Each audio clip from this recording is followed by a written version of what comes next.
sorry, I didn't mention that tonight's panel is not a CE. I forgot to say that, but I do need to say tonight's panel is not a CE. We have a bunch of CEs available, and I'll put a link in the chat. If you are looking for any CEs, you can go to that link and sign up for some, but tonight's program is not a CE. Thank you so much, Shakira. And I turned on the recording. Welcome, everyone.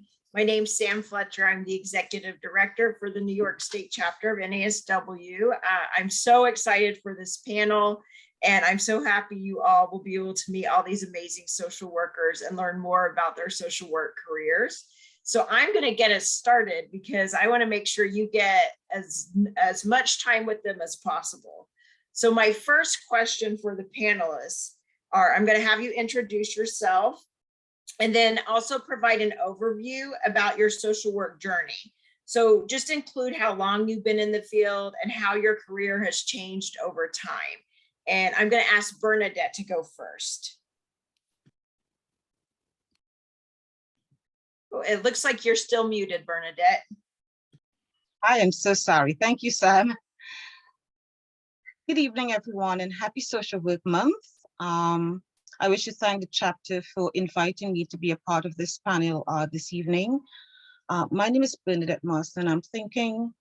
When thinking about my journey and the path that I followed for over 30 years, I would consider myself to be a seasoned professional who continues to grow in my pursuit for knowledge and also both my personal and professional experience.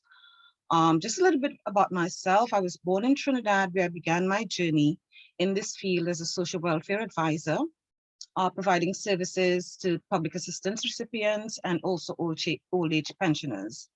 When I migrated to the United States, I continued my journey in becoming a generalist social worker. While expanding my knowledge in the field, I pursued both my undergrad, graduate, and postgraduate degrees. Beginning my journey in the United States, I began by providing direct service to many populations, including the elderly, children and families, at-risk adolescents, children with autism, couples, to name a few. In addition, I worked in many different settings, such as a hospital-based emergency psychiatric service, or the CPAP.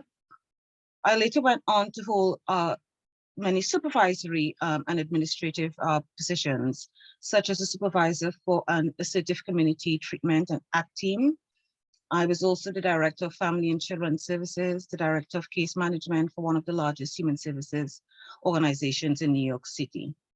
Presently, I teach in higher education at my two alma maters at Delphi University and Walden University, along with being a licensing advisor where I assist students in passing the LMSW and LCSW exams.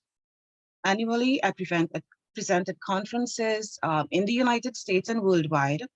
I sat on the board of many organizations, including this chapter, where I held the position of vice president and was very active in the Suffolk division, where I held many positions, including that of division director. At the state and division levels, I also served on many committees. In 2008, I started my own behavioral health and consulting company, which has grown expeditiously since the COVID-19 pandemic. In 2013, I published my first book, Cyberdelity, which focuses on relationships, mental health, and substance abuse. Mental health is real, so know that if you're facing a mental health challenge, you're not alone. There is help available, because I see many mental health issues, not only in the classroom, but also with employees. Finally, in keeping with the NASW Code of Ethics, core values, I conduct research on issues such as sexual abuse and mental health. That, in a nutshell, is my social work journey. Thank you so much, Bernadette. It's very interesting. I learned new things about you tonight.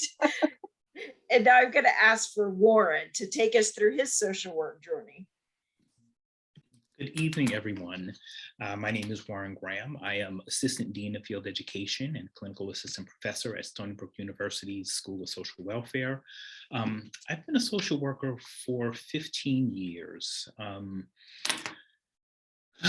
the bulk of which is working with individuals with severe and persistently mental illness, substance users. The most transformative of these experiences actually was my first job in the field, working in addictions. It's pretty much in that role where I learned just about the scope and the depth and breadth of social work, and just how much social workers can do in the field to work with individuals, communities, and groups. I worked in the outpatient addiction facility. From there, I actually started working for the state, coordinating adult and juvenile drug court programs. So I went from working at a micro level to learning how to work in groups, learning how to work in communities, and really learning how to work in systems, which is nothing no one's here from my school, my former school, right? Okay. Which is nothing my former school really prepared me for. I knew how to do that direct practice, work, but learning how to play well in the sandbox, that's something I actually had to learn along the way. In learning along the way, I learned the importance and the value of community. So I've been an NASW member since a student, so for 18 years. And I've been past division director, delegate to the National Assembly, currently on the NASW New York State Diversity Committee, and on the social worker in the court specialty practice section. In addition to a 15-year career, I've also spent 13 of those as a forensic evaluator for the court system, and 10 years teaching. So I've had a diverse experience, working in the field. And one of the things I'm looking forward to is, how to transition, taking what I know to being able to teach it to the next generation of social workers. Thank you. Thank you so much, Warren. And Devin, you are next on my screen. So introduce yourself and let us know a little about your social work journey. Good evening, everyone. Thank you for having me. I am going to switch it up a little bit. I have only been in the field for about 2 or 3 years. I graduated from the University at Albany in 2019 and went on to receive my MSW at the University of Michigan.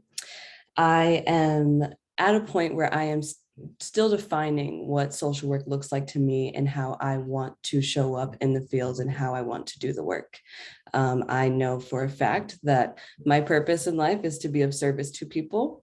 And for a long time, that looked like therapy to me. And that's what I thought I needed to do. And that's what I thought I wanted to do.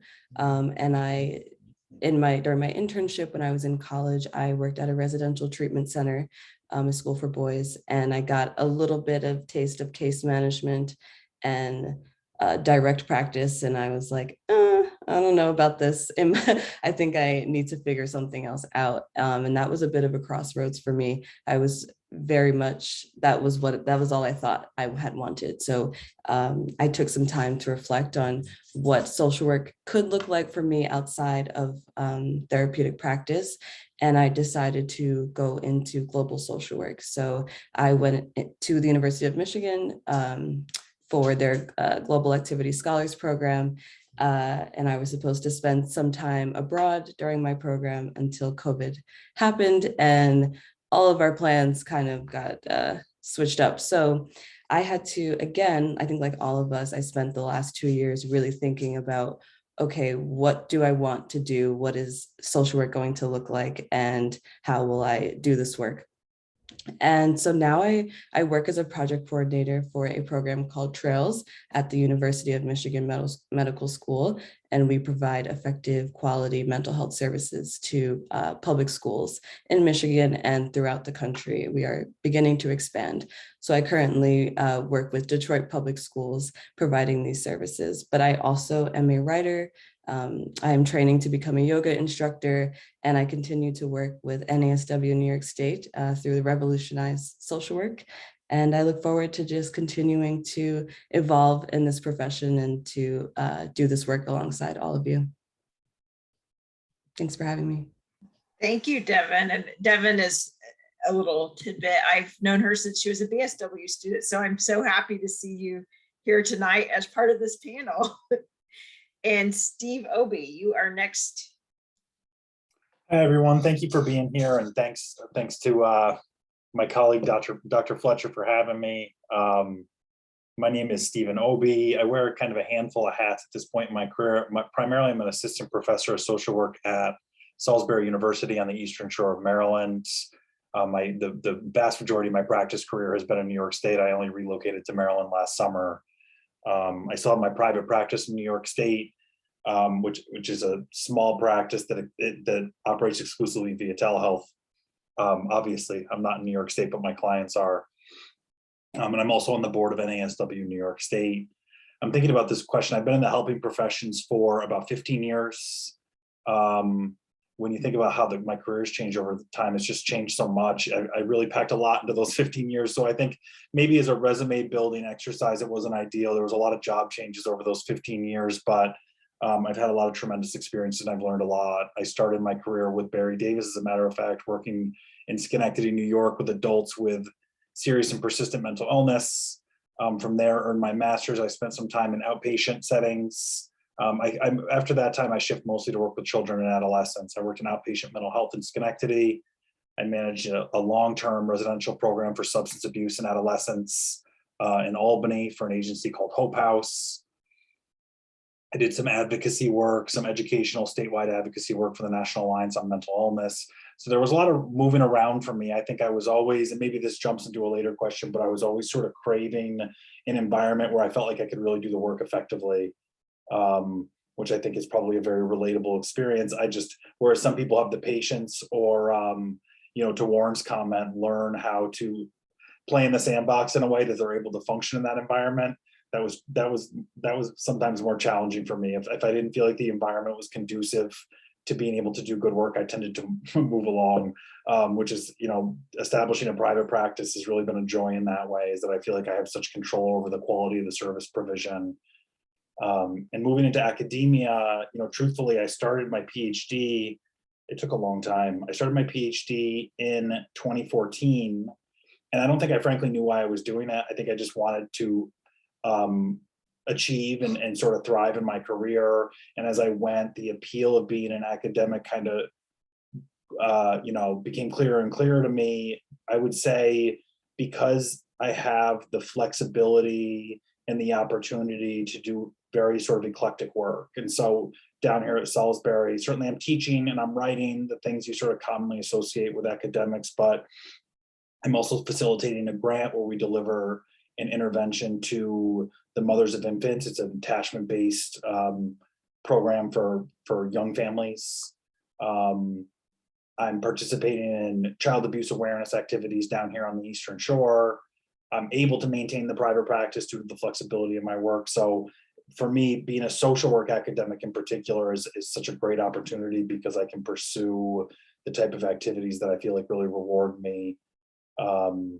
And that I want to prioritize. So that's been sort of the draw for me. I appreciate being here. Thank you. Thank you, Steve. And Barry. Barry, you're muted, but I can see you're talking. I'm going to take a little different stream than everybody else because social work is a second career for me, but the whole life before that was preparing me to be a professional social worker, because what I did with much of my time was kind of in the social work purview. So I was born in 1951, so I'm an old fart, and on Pearl Harbor Day. When I was in high school, the Vietnam War was raging. There was a civil rights movement that was very active. There were gay and lesbian rights movements. There were women's movement. And so I was an activist.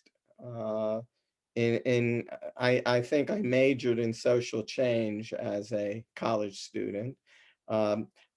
SUNY Albany had a peace studies minor for a very brief period of time. And we had things like Nonviolence 1, Nonviolence 2, street theater, women in the movement, as well as some more hardcore academics. And sensitivity groups and other things were a big thing that day. And I remember loving being in the group experiences. And my summer job for 3 summers while I was in undergraduate school was working as a porter in a nursing home. And one of the things I did, which was not necessarily typical for the porters, but I loved to listen to the stories of the residents in the nursing home. And I think it was so healthy for them to have someone who was interested in listening to them. And in some ways, that was my introduction to social work, just doing that as someone who cleaned their rooms. I then went into graduate school in higher education to work in student services, but the program I was in was a counseling program with an emphasis in student service. So I got involved in the School of Education in a counseling program. And Carl Rogers was the big guy in the program that I was in.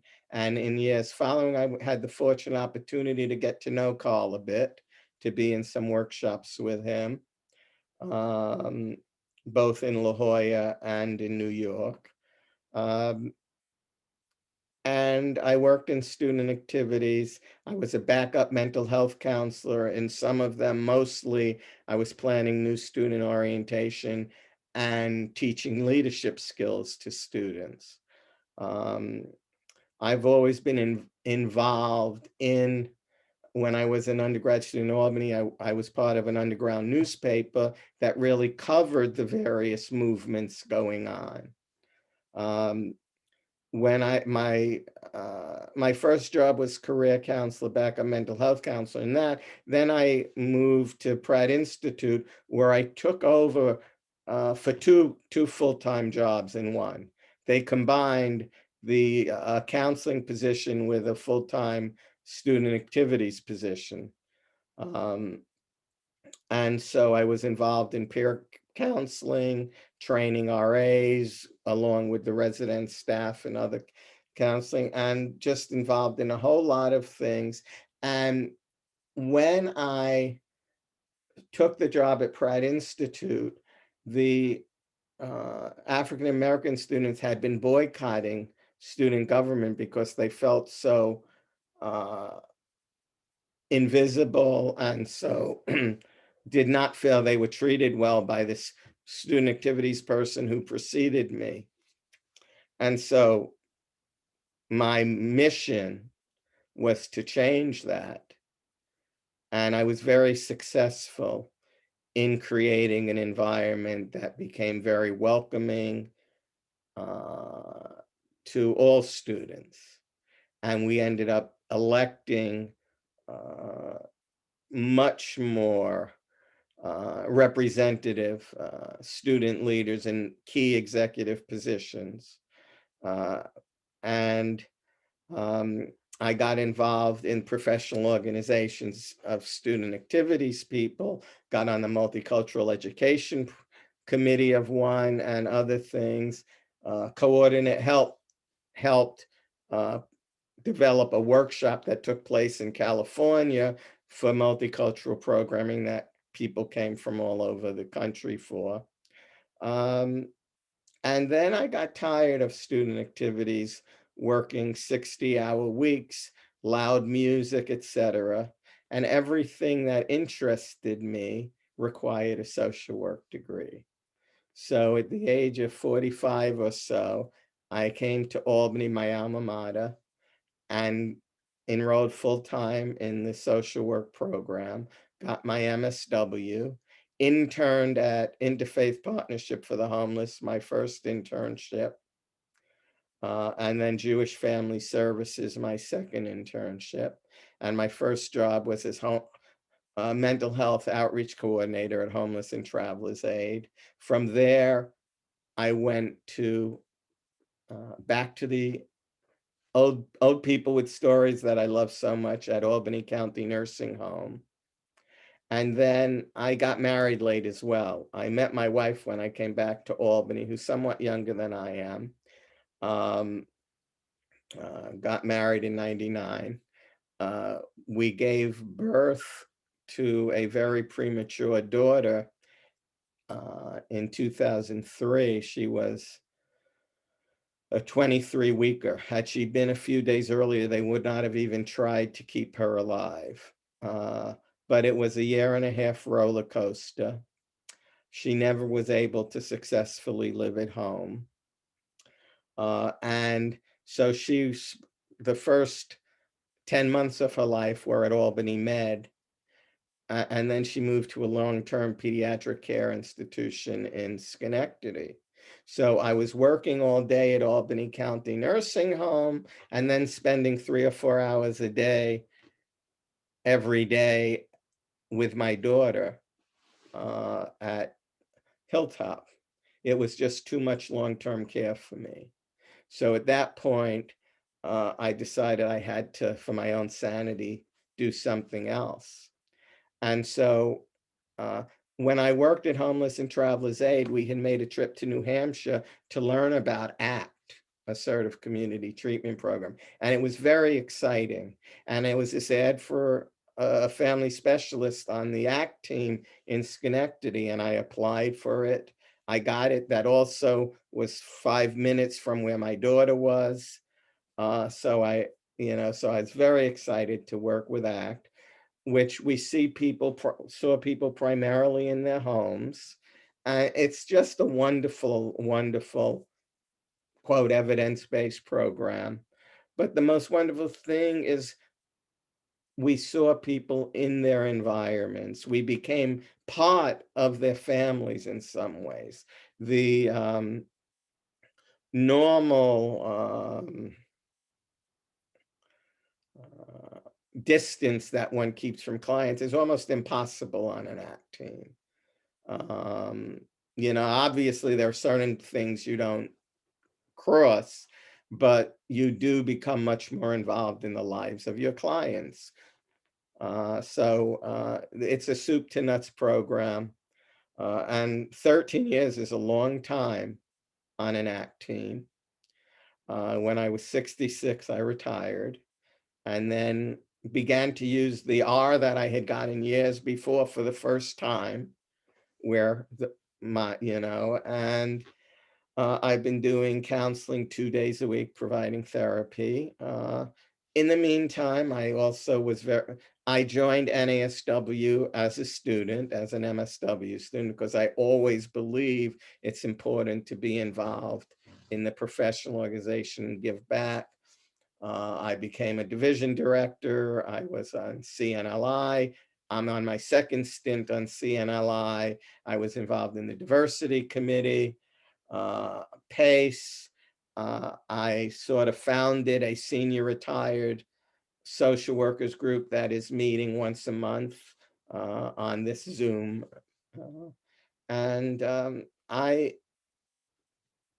Social work is me. I continue in my advocacy work. I was social action chair at my temple and on the trustees for 6 years.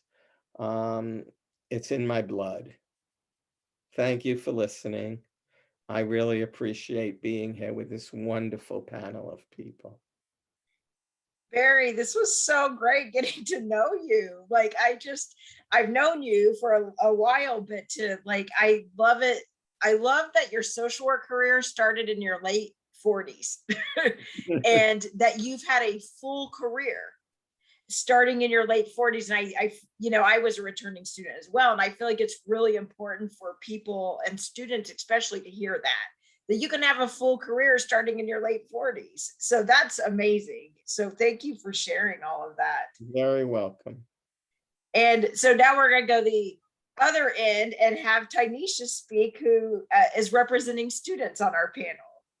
Hi, good evening, everyone. My name is Tynesha George. I'm currently a dual master's candidate at Stony Brook University in the School of Social Welfare and also Stony Brook Medicine. So I'm in an MSW MPH program, and I'll be graduating in May. Yes, I'll be graduating in May. It has been a journey. I've been in school since 2019. So being in school with the whole pandemic, it has been quite a struggle in many, many areas of life. I can say that I started my social work journey before I even knew I was a social worker. I went to SUNY Old Westbury, so I am a SUNY product. So here we are. I have my bachelor's degree in criminology. So I interned at Nassau County Department of Probation in the sex offense unit. And I just thought I knew that what I was going to do. After that, I was like, I'm going to go into the FBI and do terrorism studies. And I thought I was going to fight everyone using my mind because I am not a violent person. So I was more on the analytical one, which now it comes into relation even further down the line. So after that, I tried my best to do, I attempted a nice stint at CUNY John Jay for a master's in criminal justice. And as we can see, that didn't work out because here I am. And I had one professor, her name was Professor Kimura, and she pretty much changed my mindset about criminal justice and had me open up my mind more about like the penal system and criminal justice and leaning more on criminal justice reform instead of going along with the system. She's the first person that put in my mind that I can go against the system. Growing up as a Black person, like you learn to just go with what's in front of you, because if you are the individual that tends to fight back, then all those stereotypical things are thrown back at you, which makes it very, very scary to live in this type of world where you can be, well, now that you're canceled and, like, and just being Black, like there's an opportunity that you could always lose your life whenever you make that decision to speak up. So those individuals who are in those spaces, please protect them. So Professor Kimura put in my mindset that I can go against what was already implemented. And I already knew the ramifications and those type of consequences of being in the legal system, that it doesn't just impact that individual, but it impacts that whole community and that community of that person, because that person is a system. So I didn't know all that then than what I know now. Now being in the classroom and learning those different things and actually seeing like, oh, wow, like a person is a system. Like I knew this, but I didn't know it. So with her impact on me, with those two classes I had, everything pretty much changed.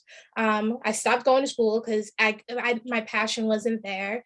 And then lo and behold, trying to get out of the food industry, I started at a temp agency, and I was a temp at the School of Social Welfare in the dean's office. And I met now my advisor / mentor, Warren Graham. And he had asked me, like, what's your passion? Like, what do you want to do? And I didn't know where I was going with that. I just was like, this is me. This is what I want to do. And knowing like criminal justice and wanting to do reform and a lot of re-entry work, I thought that was just being a probation officer or a parole officer. I didn't see that as possibly going and being in different spaces of criminal justice organizations. And he's like, yeah, you're a social worker. I was like, I don't know what you're talking about because they don't get paid. So he's like, but social workers always have a job. Have you ever met a social worker without a job? And I was like, no, I've never been aligned with somebody that says they're a social worker and didn't have an occupation. So from there, I kind of just was trying to find my way and started applying at different places just to get like my foot in the social work world. And then I started out as an assistant house director at a homeless shelter. That didn't last that long. Then I wanted to be a case manager. And while I was a case manager for foster children, the individuals that are working with families and children, that area is a different type of beast. And I pull my hat off to you every single day, because I could only last a year, because it was just so much trying. I wanted to adopt all of my children, and sometimes it makes you callous, because it's kind of hard to not see the good in people, even with like the biological parents that are attempting and trying their best to make things different, which me being in the court system and being able to use like my criminology background, and now learning I'm a forensic social worker, it was absolutely amazing, the changes that went through me, because it taught me to be more empathetic and being able to see more and more of the individuals that are considered the defendants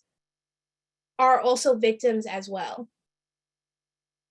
And I'm not saying that in every case, but like a majority of the cases, especially dealing with individuals that are part of minoritized, disfranchised communities that just didn't have a way out and are doing the best that they can with limited resources, it's baffling how we punish individuals that are poor more and more each day than the individuals that actually have money and that they know that they're in the wrong.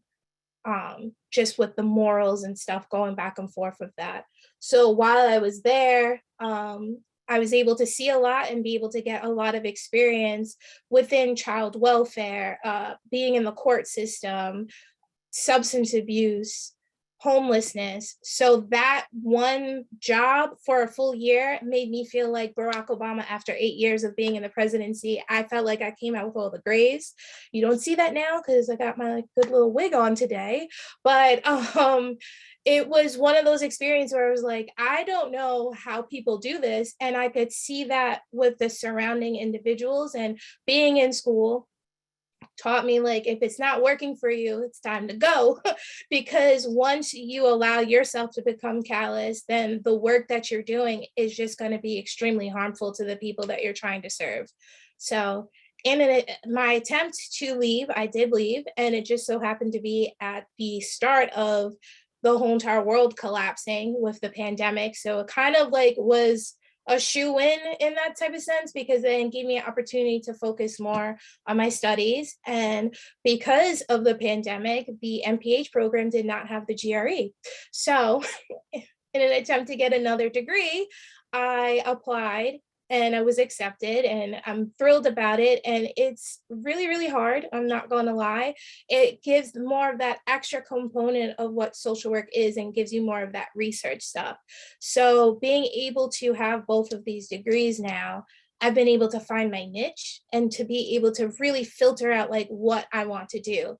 And as a student, that's amazing to be able to find what you want to do. But I also want to tell those who are students, like, do not limit yourself. It's cool to know what you want to do, but do not limit yourself, because there is an amazing amount of opportunities that are out there and spaces, especially for social workers, that they're not expecting social workers to be in. And being able to have that opportunity to specialize in policy and macro social work, and now also having this opportunity to bring in that public health. Now I'm a forensic public health social worker, and I'm going to claim that and going forward. And now I am back in the shelter. I'm a case manager there, and then also learning that the homelessness population is an area where I know that I personally cannot make a difference, but I'm going to do my best with the clients that I have in front of me. I am a macro social worker, not but I've had all the experience in direct practice. But being a macro social worker, I'm trying to go above and beyond my pay grade and the actual duties to figure out like, what's the source? I'm trying to find the source. Which is difficult when you have that type of mindset, but then you're being told like, no, you just have to give me 2 case notes per client twice a week. That kind of like, it kind of limits you. But I'm very grateful for the internship that I'm at. I'm at Robert F. Kennedy Human Rights Organization in New York City. And I am working in the Speak Truth to Power department, which is human rights education. And it's absolutely amazing for me because they give me that opportunity to flex. I am able to spread my wings. It is a lot of self-initiation type of programming and things that I'm coming up with. So I'm able to put in 3 programs for this semester and revolving around public health and bringing in those social work values that some human rights organizations may be missing. And I'm just saying that just because we're social workers and we need to occupy all spaces. From what I'm learning more and more each day, where individuals don't realize that there is all the research and all of the teaching that you can give somebody, but if you don't have those right individuals that have that opportunity to understand what policy is and also advocating, that you're really not going to go much further than where you're at. So being able to have this opportunity, I'm extremely grateful. While I'm doing all of this, I'm still very much involved with the school. I try my best on several different committees. I co-chaired one committee after the murder of George Floyd. We came up with this Racial Equity Student Alliance, which we worked along with faculty during that summer, giving out different type of programmings surrounding the Black experience and also the intersectionality of that as well. And that was an amazing experience. And I think through that type of work, it's daunting and emotionally taxing a lot of the times, especially being in school and going through a lot of this stuff. Sometimes there is a lacking when it comes to that in virtual type of spaces, that people really aren't truly understanding what other people are going through, especially being a Black student at a predominantly white institution. Certain things don't get spoken about as often as you would like without having to be the leader of that discussion. And being able to co-chair that type of student alliance was a sigh of relief. It was also a lot of hard work, but it actually gave opportunity for my fellow colleagues to have an understanding of like, oh, wow, like this is what's going on, especially on Long Island. I think there's a lot of one track type of individuals that are on Long Island. And it's not that they deem harm, but because of that lack of diversity or that lack of training or those personal type of experiences, they don't have sometimes that open mindset to see like how certain systems are impacting other individuals. So, and here I am. So thank you for having me. Tynesha, that was fantastic. I always enjoy sharing space with you. Thank you so much. So that was our first question. So now you all have gotten to know the panels a little bit. And I randomly changed the order of who's going to talk. So I did let Devin know she'll be first on the next question. So the next question is about working on interdisciplinary teams. So if you can just talk a little bit about working with people from other professions, what do you think social workers bring to the team and what are some of the challenges? So Devin, you will be first for this one. All righty. I just want to say first, my dog is being very annoying right now. So I'm sneaking him some treats so he can be quiet. But if you hear some barking, that's what that is. Working on interdisciplinary teams, I'll say for me, the two things that I always kind of call back on are remember what skills you're bringing to the room. And don't forget who your clients are or who you are providing the service to. I think a lot of times I'm lucky to work in an organization where pretty much everyone I work with is either a social worker, a school psychologist, or has a public health degree. So we all are within the social sciences, but we're all bringing different skills to the table and are bringing different perspectives to the table as well. And I think within social work, we typically are the ones to remember that, or to bring empathy, I think, just right off the bat, to bring empathy into the room, to remind everyone that we are providing a service to people who are human beings and who are in need of something from us. And that helps to remind people that we're not just a business. This is not just about making money. This is not just expanding our services. This is making sure that we are providing quality, effective services to our clients. And I think that's something that I for sure have remained very strong about within my work. I provide services, mental health services to 106 schools in Detroit. And Detroit has, as we all may know, has been through quite a bit in recent years and just throughout history. And they typically are seen as a district that is complicated, or they require too much, or they're difficult to work with. And, you know, obviously majority of Detroit is Black and brown. And that's not something that is lost on me. And these are communities that are in deep need of mental health services, and especially to children, which is what my organization does. And I don't give up on children. I don't, children need advocates. And I think just as on my team, I'm the only social worker on my Detroit team. And so it is very important to me that I ground everyone in just reminding them the work that we are doing and why we are doing it. I'll leave it there. I love hearing about that too. To me, it's your new job. You've been there a while now. I love hearing that. That's awesome. And Barry, you are next.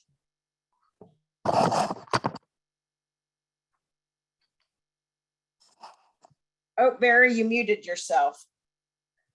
I have had the good fortune of being involved in two organizations where there was a lot of interdisciplinary work. One was Albany County Nursing Home, which was not necessarily the social work friendly environment. I think what social workers bring is a couple of things. One is a strong ethical base, and I think our ethics are a very important part of what we need to share with people, because I think we have a very wonderful ethical imperatives in social work. I think we need to be good advocates. I think that the social worker brings advocacy skills. And social work, we learn to look at the whole person and the environment that the person is in. So we're not dealing with a body part, we're not dealing, we're dealing with the whole picture. And I think that's something we need to bring to the teams we're part of. And I think we need to bring pride in who we are and what social work is. And it seemed sometimes to be fighting against the tide at Albany County Nursing Home.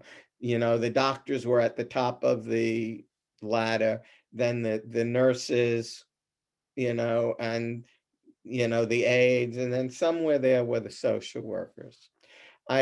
On the ACT team, I was part of a phenomenal interdisciplinary team where we really did respect each other and value our clients. And, I felt that there were times where we could be very angry at each other, and I used my social work skills to try and help us coalesce at those times. But for the most part, we truly respected, listened to each other. We had a psychiatrist who did not act as if she was God. She really listened to what other people were saying. There were certain areas where her liability made her a little more, look, I have to do this. But for the most part, she was part of the team. She would actually do home visits. She actually took people to the laundromat. She was a full member of the team. And that was not true in every ACT team either. But when the team works well, it is a phenomenal experience to be part of, because we all see things a little differently.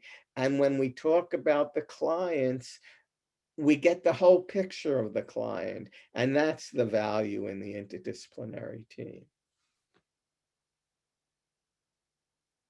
Great answer, Barry. And Bernadette, you are next on my new random list. Well, I have been a part of many interdisciplinary teams, and I have also led many of them. And I would also like to emulate what Barry was saying with regards to, social workers. We look at all aspects of the client, personal environment, and I think that is very important, unlike other disciplines. Some of the challenges I experienced is similar to what Barry stated, was the lack of team collaboration. Many teams I've worked on, there was that total lack of collaboration due to different professional approaches and the power dynamics, like Barry discussed. So there's a lot of similarities, I think, on the teams that I worked on, in addition to what Barry has said.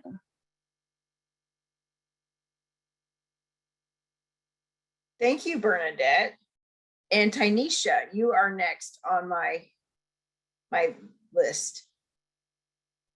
So my experience of working on interdisciplinary teams is rather confusing sometimes, especially working at nonprofits that are saying that social services and it not being as many social workers that are surrounding me. And that may be just because I'm new to the field and I'm like, how are we doing social services? And there's not a social worker.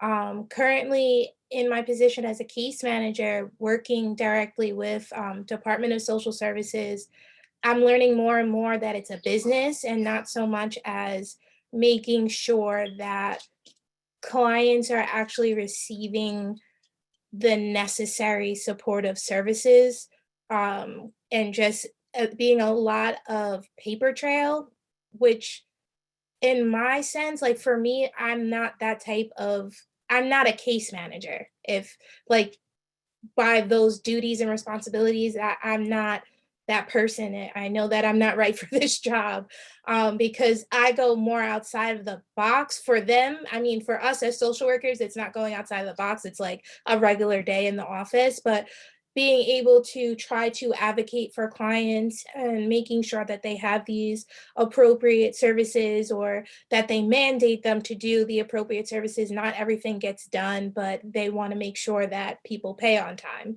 or trying to, put them in different spaces where, some people need more supervision and in a more of a supervision type of setting, so that they aren't inclined to want to do drugs all the time because they're always being watched and stuff like that. So it's been rather difficult.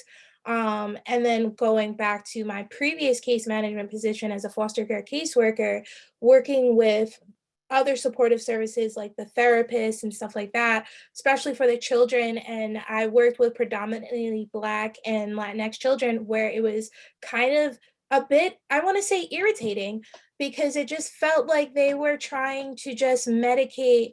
And I'm going to say my children because they were my case. So my kids all the time, instead of getting down to the root of what a lot of the issues were, and them being a lot more educated than I am in that sense of mental health. But from what I was learning in school, I'm like, these certain characteristics are very similar in the fact that it may just all be trauma. It's not always ADHD or ODD.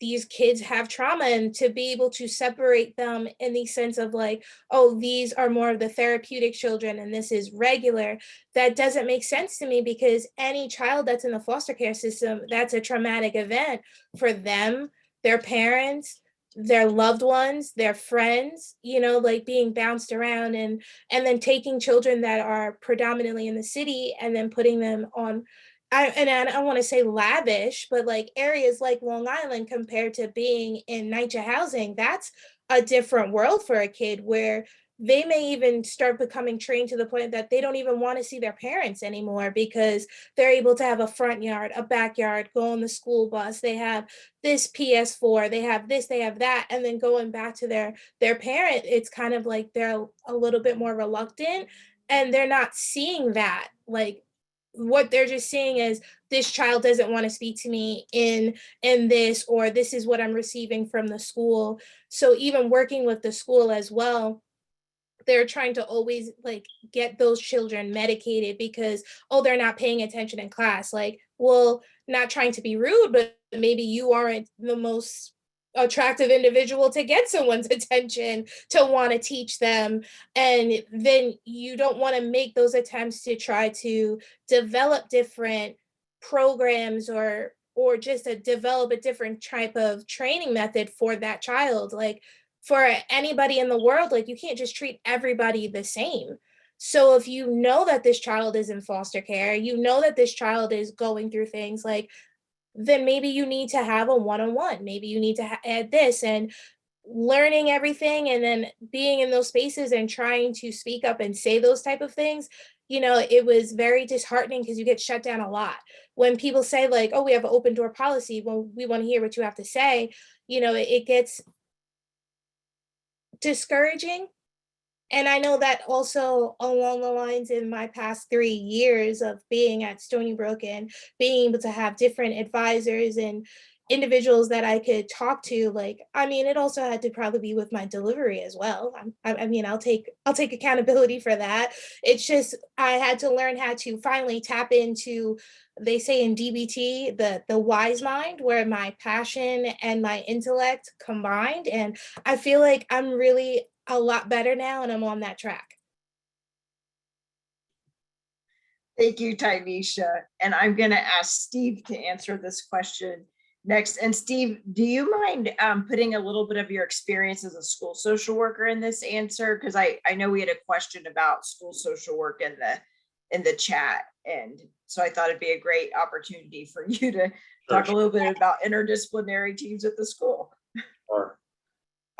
Yeah, you know, I commented that I spent some time, Barry and I overlapped at an agency, and he commented on his work with the ACT team and how conflict was handled in that group. And I had the privilege at times of sitting in on some of those team meetings, you know, very early in my early 20s. And I mean, colleagues really sort of willing to argue with each other, but not, you know, who cleaned the microwave, but really the best course of action with a client, really like really struggling with one another, what's in the best interest of the program. And, you know, that was so formative for me. Raised voices, you know, colleagues shouting at each other sometimes, maybe not a lot, but sometimes.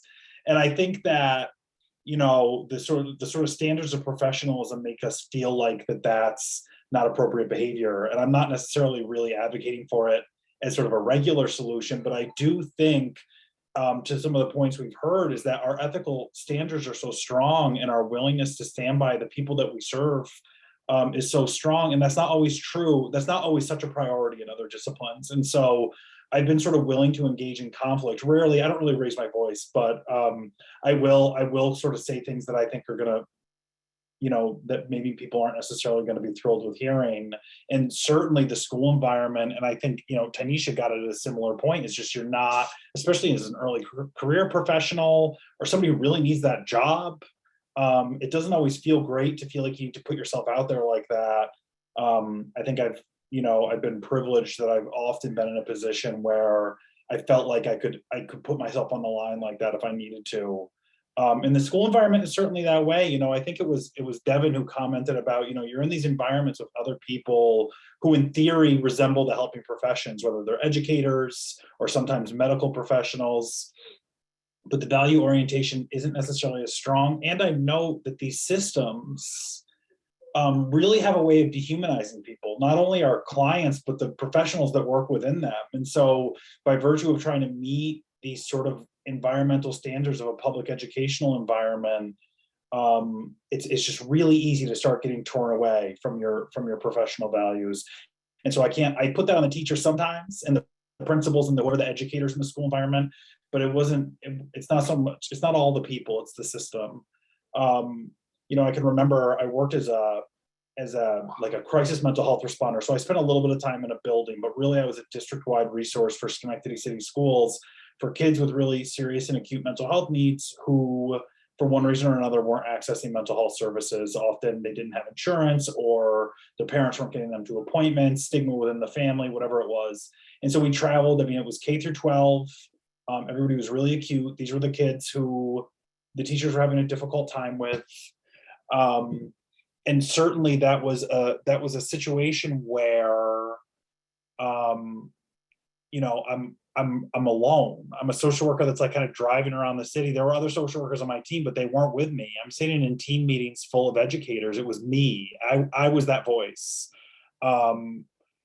And that could be a sort of an alienating and a scary place to be. But what I say to my students and what I say to early career professionals in this field is really that this is where I have this suspicion, I can't prove this, but I have this suspicion that this is where a lot of the burnout comes from. Is grad school is great. There's not really that much adversity in grad school. A lot of grad students experienced adversity, but maybe in the school, it's an environment where it's like, this is going to be great. You're going to do amazing work. It's so exciting. Social workers are amazing. And then you get out there and you find out it can feel like a grind sometimes. It can feel like a fight.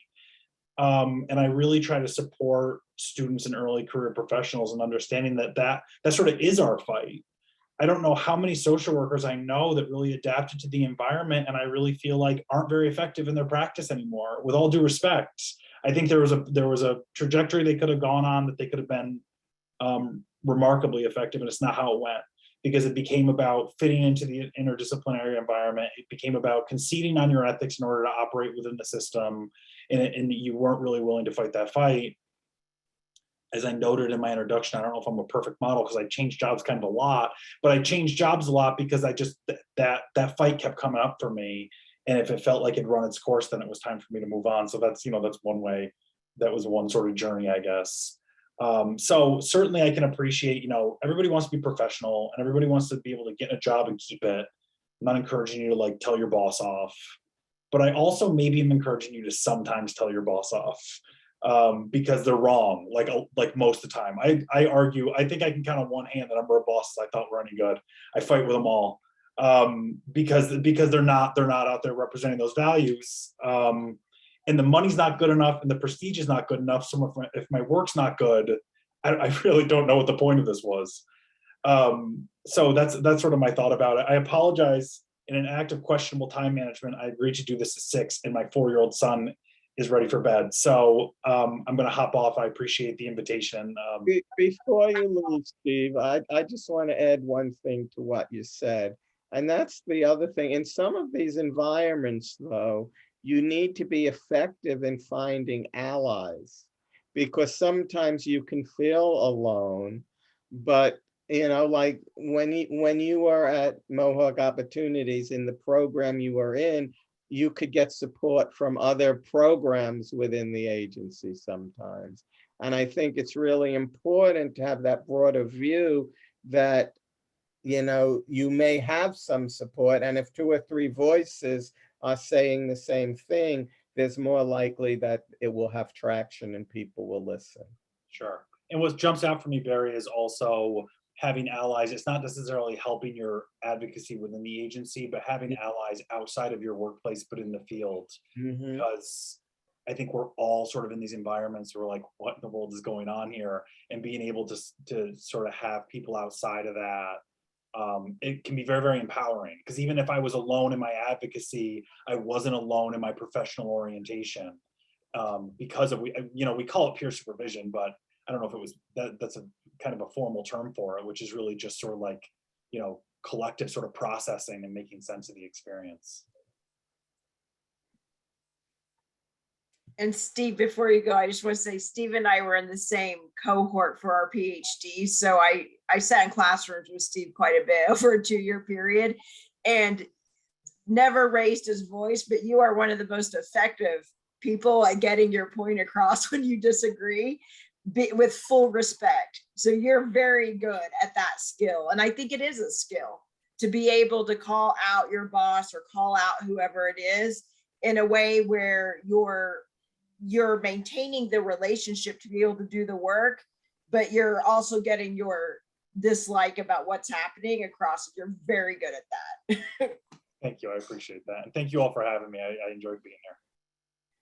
Thank you, Steve.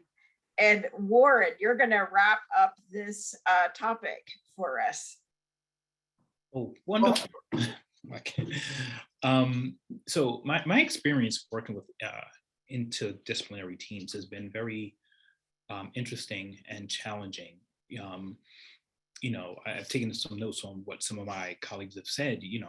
What social workers are bringing to the table is an ethical framework, right? It is a value-based system that other professionals don't, I want to say, use to guide their work in the same way. We are bringing everything from our understanding of person and environment and the ecological perspective to systems theory, right? And systems work. How do we work with others? How do we work collectively, collaboratively, all in the pursuit of what we hope to be the same thing?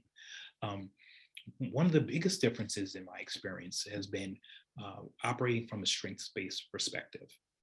When I worked in drug courts and I worked with attorneys, both defendant attorneys, petitioner attorneys, Department of Social Services attorneys, deputy county attorneys, judges.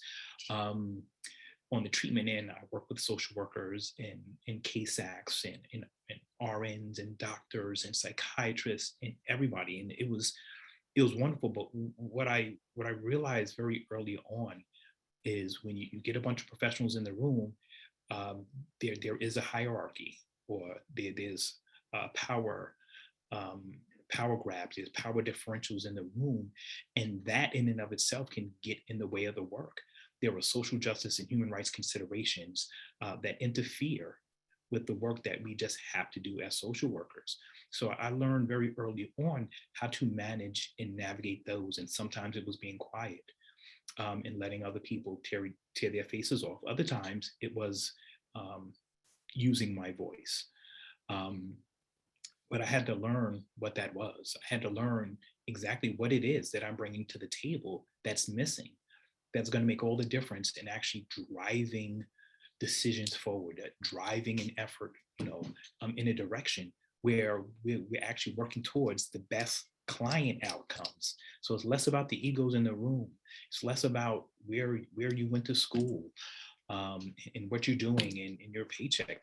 That's all nice. But if we're sitting here at the table so that we can collectively come up with a plan of action for this client, this family, then let's do that. So sometimes, learning how to navigate personalities, which is something I learned in my social work program, has been the best tool for my work in interdisciplinary teams. Warren, thank you so much. Always so powerful. I cannot believe we're already at 7:05. It feels like we just started this discussion. I'm actually going to combine our last two questions for the panel, and we can answer them at the same time. So the two things I want you to address are, number one, what has brought you the most joy in being a social worker? And number two, what advice do you have for students preparing to enter the field? And we're going to start with Tynesha this time. So Tynesha, what's brought you the most joy, and what advice do you have for students entering the field? Okay, so what's brought me the most joy is seeing my development as a social worker, and seeing that it is okay to occupy space. Going through a lot of the things, I've been able to find my voice as a social worker, like just for myself, and as well learning how to advocate for my clients and advocate for certain situations, being able to be part of several different committees and being able to develop programs while being at Stony Brook University has brought me like one of the best feelings, especially like with all the schoolwork and everything that continues to come down on you. You kind of get in dark spaces sometimes because it's like so much that you have to navigate, but being able to have these type of opportunities to be here and to speak out kind of like puts the battery back in your back, like a new fresh set of batteries, because it's like, oh, like this is what I'm doing, and this is why I'm doing it. And also like knowing like we don't do things for clout, but it also is really heartwarming when you do get acknowledged for the certain things that you do. Like in 2020, when I received that award for MSW Student of the Year, I was honestly in awe because I was like, how? and like why? And like having those conversations with Warren and then going further and having conversations with Samantha, I was like, oh wow, like okay, not half bad. Like, like we tend to lose our self-esteem sometimes with all of the hard work that we do, and being able to be put into spaces where you have like-minded folks or individuals that do have a different mindset that kind of just give you back that juice. So that's definitely a joy in social work, like being able to know what you want to do, being able to be creative with that, and then also like being able to network and meet new people that can like keep you going, because like the work is never going to end, right? Like even when we say we're going to retire, we're not really retired, because there's plenty of people that are still on boards and stuff like that, because the work is never going to be done.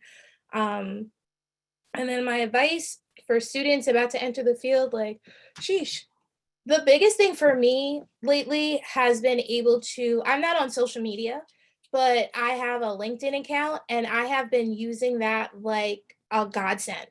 It has been extremely, extremely helpful to be able to add myself into different groups that have my interests, like women in public health or different social work areas.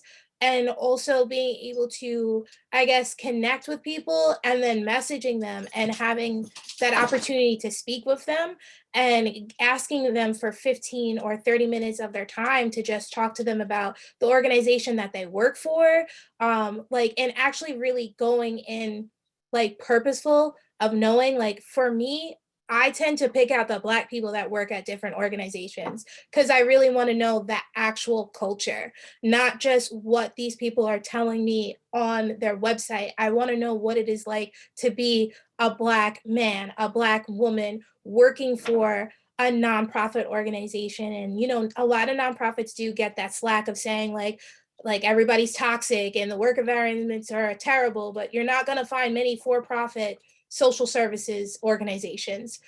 So that has been one of the greatest gifts for me personally, is connecting on LinkedIn and finding those individuals. And really on a student side too, like talk to your professors outside of the classroom. If you have an opportunity, join a committee or just talk to your professor outside of the classroom, because they're people too. And I know that authority type of vibe is there, like, oh my gosh, this is my professor, but like they're human. Like I promise you they're human.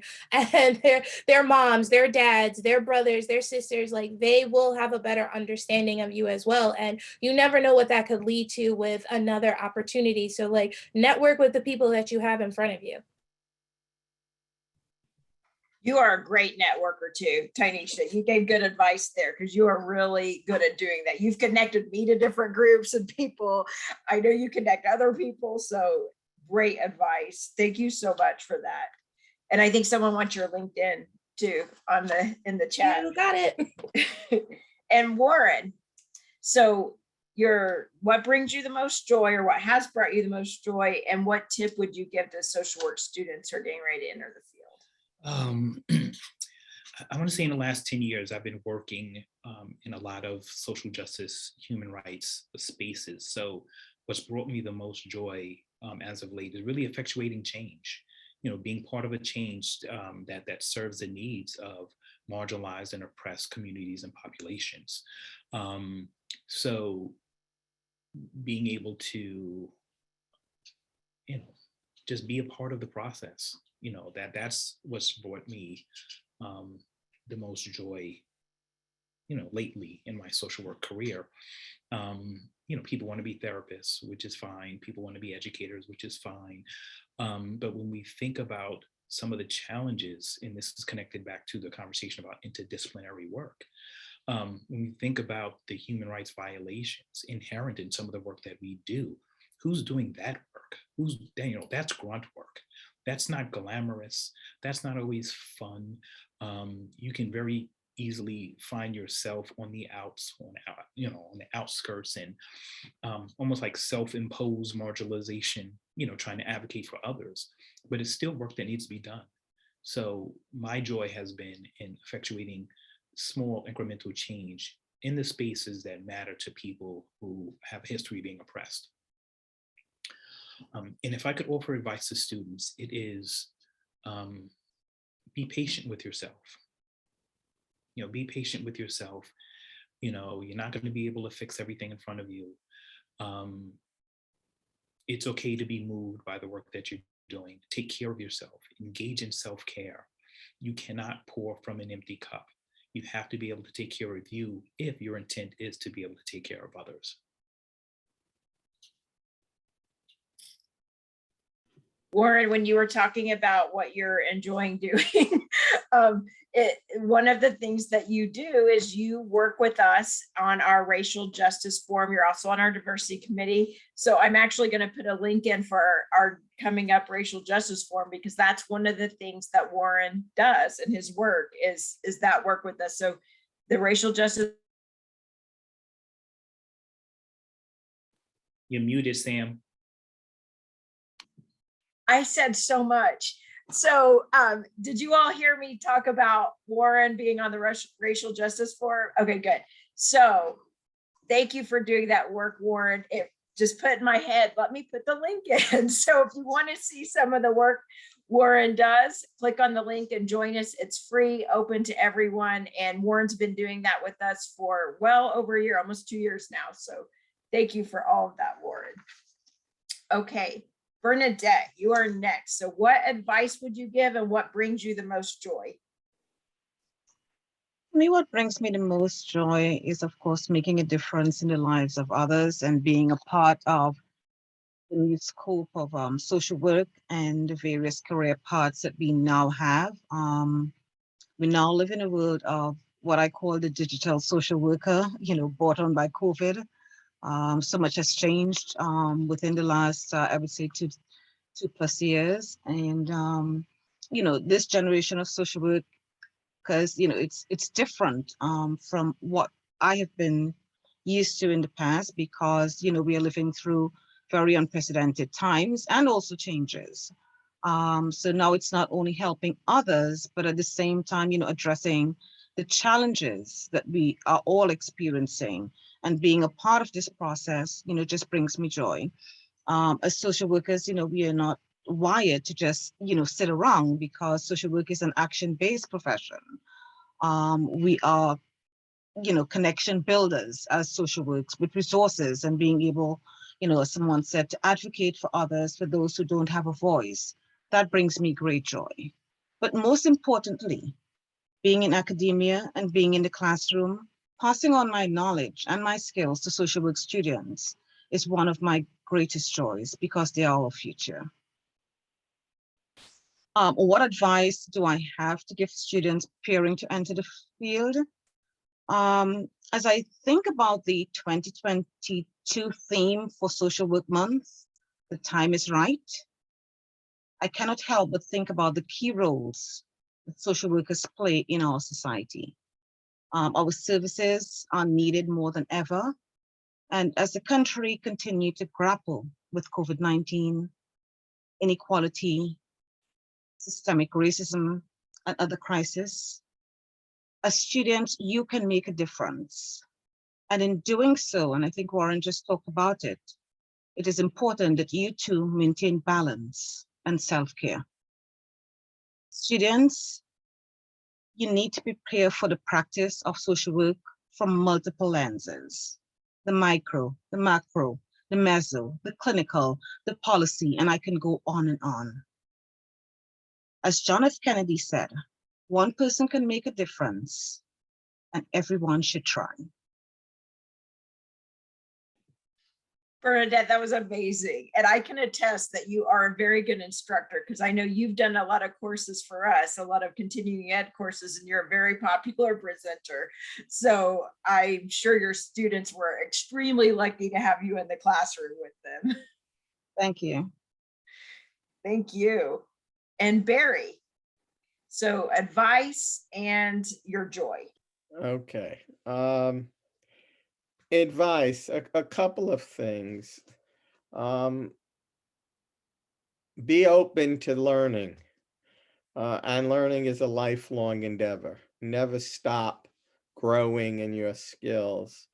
Remember that nobody knows everything, and just about everyone has something to teach us, especially our clients.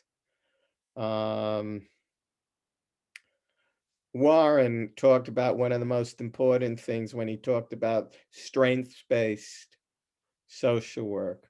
Remember to help people see what's strong, what's special, what they bring, and remember what you bring, and be proud of what you bring as a social worker. As a joy, there are a couple of things. I have always enjoyed when I've been a failed instructor, helping and seeing lights go off in the students that I'm mentoring. You know, that's I've always felt that to be wonderful.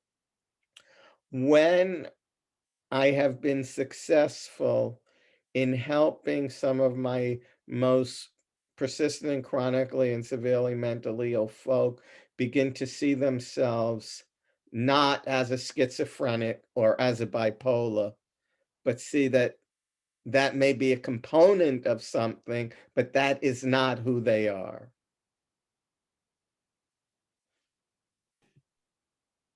Barry, I love it. My favorite part of your answer is when you said that we have a lot to learn from our clients. And going in with that attitude, and especially I know working on an ACT team, I know that you going in as a learner changed their lives because you valued them as people. And what you just said about them seeing themselves, not as a diagnosis, but as a person. Love it. And Devin, you are going to wrap us up with your words of wisdom here. What a pleasure.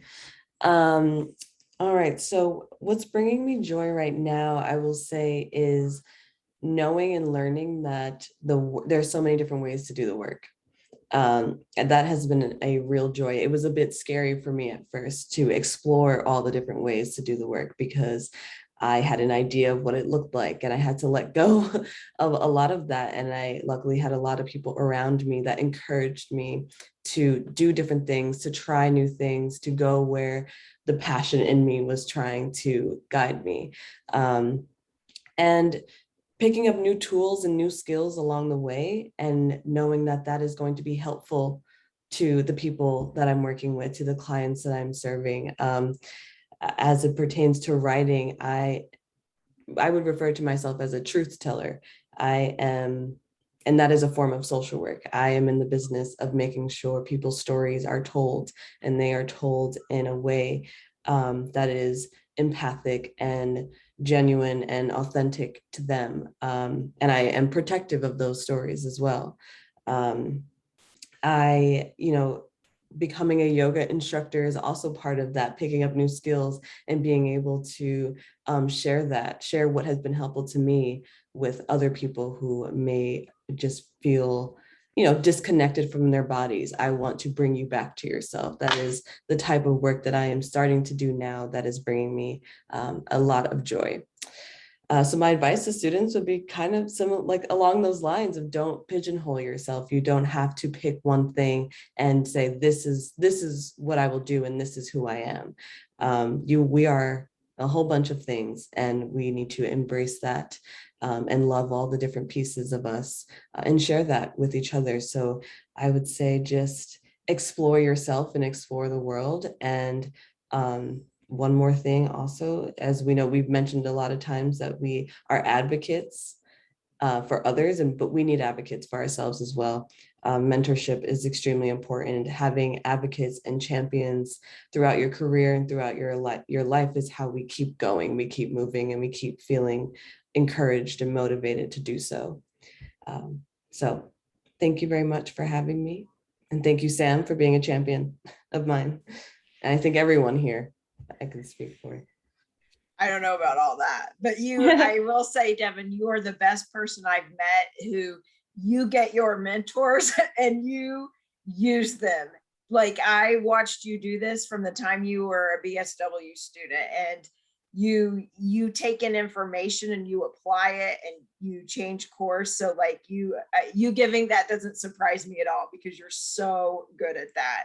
And I'm going to love watching you become the mentor. Thank you.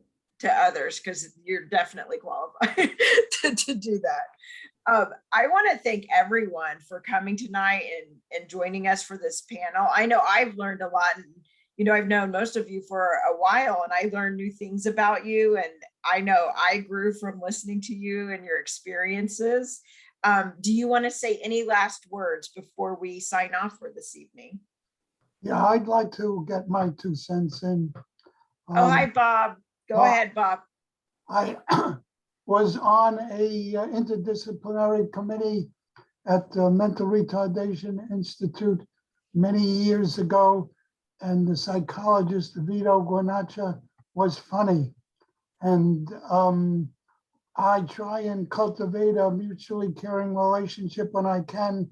So many years later, he has retired to Cary, North Carolina, and we still exchange jokes and emails of friends. And as you may know, one of my great joys in life is telling jokes. And so I think a good spiritual practice is to cultivate a mutually caring relationship when you can. Bob, thank you. Bob is one of our very active members who's been retired for a while now. And I know I enjoy hearing from Bob. He sends me emails every day just to see what I'm up to and to send me encouraging words and funny stories. So Bob, I'm so happy you were able to join us tonight and give a little bit of your wisdom to everyone. So thank you for that. Thank you, Sue. Do any panelists want to say any final words? The only thing I want to say, it's really been lovely being part of this panel. I've enjoyed what everybody has had to say.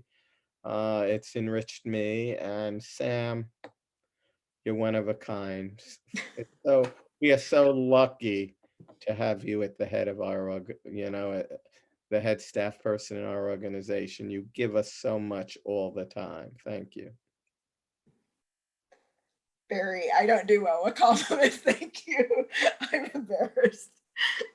Thank you, Barry. That was not my intent. You can still enjoy it, though. Thank you, Bob. Thank you all so much. And I put several links in here. We have free events all month. We want to celebrate you as social workers. We want to give back to you as much as we can, because we appreciate what you do every single day. So please join us. We have another panel on Monday. And again, I can't thank our panelists enough. This was amazing. And I hope you all have a great rest of your evening, and we'll see you later in the month. Thank you. See you soon. Thank you. Thank you. Good Bye. night, everyone. Thank you, Sam.